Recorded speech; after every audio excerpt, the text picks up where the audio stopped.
இன்னைக்கு வந்து நான் விளாண்டுருக்கும் போது கிளாஸ் வந்து காலில் குத்துருச்சு. நான் வந்து விளாண்டுருக்கும் போது தெரியாமல் முட்டி போட்டுட்டேன். முட்டி வந்து கிளாஸில் இறங்கிடுச்சு. சரி, ரத்தம் வந்துட்டே இருந்துச்சு. பேண்டேஜ் போட்டோம், அவ்வளோதான். சரி சும்மான்னு சொல்லிட்டு விட்டா ரொம்ப வலியாக ஆகிட்டு இருந்துச்சு. இப்போ என்ன நிலமையில இப்போ கிளாஸ் குத்திட்டு இது ஆஃப்டர் 1 வீக் கழிச்சு சரி டிடி ஒன்று போட்டுக்கலாம் அப்படின்னு சொல்லிட்டு ஹாஸ்பிட்டல் கூட்டிகிட்டு வரும்போது பார்த்தீங்க அப்படின்னாக்கா டாக்டர் செக் பண்ணிவிட்டு எக்ஸ்ரே எடுக்க சொன்னாங்க. எக்ஸ்ரேயில் பார்த்தீங்கன்னா சின்ன கிளாஸ் பீஸ் இருக்குது உள்ள அப்படின்னு. ரொம்ப ஷாக்கிங்காக இருந்தது. ஏன்னாக்கா அது எதுவுமே இன்ஃபெக்ஷன் ஆகலை, ஒன்றுமே வலி கொடுக்கல. சரி சும்மா நம்ம இன்ஜெக்ஷன் பண்ணிட்டு போயிடலாம், டிடி ஒன்று போட்டுட்டு போயிடலான்ட்டு தான் வந்தோம்.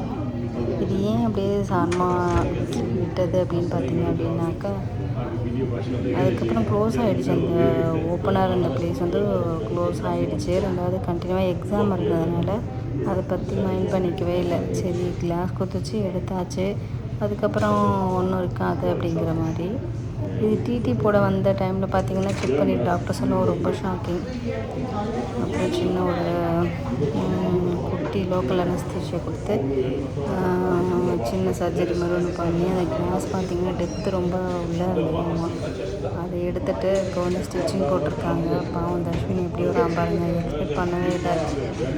நேற்று ஈவினிங் பார்த்தீங்க அப்படின்னாக்கா ஹர்ஷன் அப்பா கூட வந்துட்டு வந்தான்.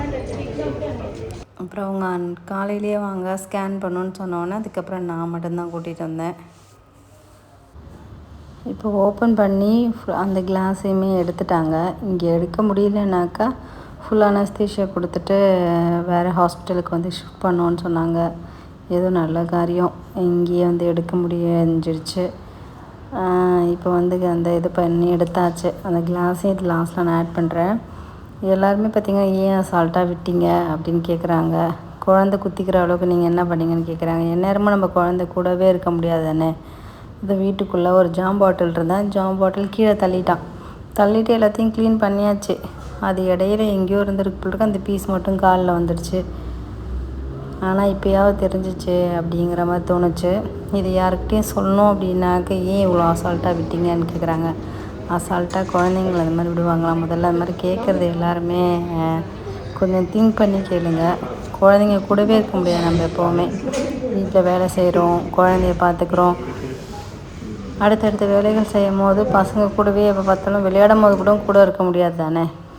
அதுக்கப்புறம் பார்த்திங்கன்னா வீட்டுக்கு கூட்டிகிட்டு வந்துட்டு அவனுக்கு பிடிச்ச மாதிரியான ஃபுட்டு, அப்புறம் மஞ்சள்தூள் போட்டு பால் ஆற்றி கொடுக்கறது, கேரட் சாப்பிடுவான், அதனால் கேரட்டு, இந்த மாதிரியான சில விஷயங்கள்லாம் கொடுத்துட்ருந்தோம். பனக்கல்லுக்கு போட்டு கேட்டுட்ருந்தான், அதெல்லாம் ஆற்றி கொடுத்துட்ருந்தேன். இது உள்ள கவரும் சேர்த்து கீழே இதுக்கப்புறம் ஒரு ஓட்டம் வச்சு இதில் காலை வைக்கிட்டேன். இது பிடிச்சிக்கோ டைட் பண்ணு. அவ்வளோதான். எப்படி இருக்கு? நீ ஒரு ஆர்டிஸ்ட், நீ எனக்கு காமிச்சிட்ட. ஓகே, எல்லாம் தெரியுதா? இங்கே உட்காருதுங்க, கொஞ்ச நேரம் உட்காருதுங்க. அப்பா இது பார்த்திங்கன்னா அந்த கிளாஸ் இருக்கிற டைமில் கிளாஸ் குத்துனுச்சுல, அதுக்கு அடுத்த ஒரு 2 days கழித்து எடுத்த வீடியோ அது.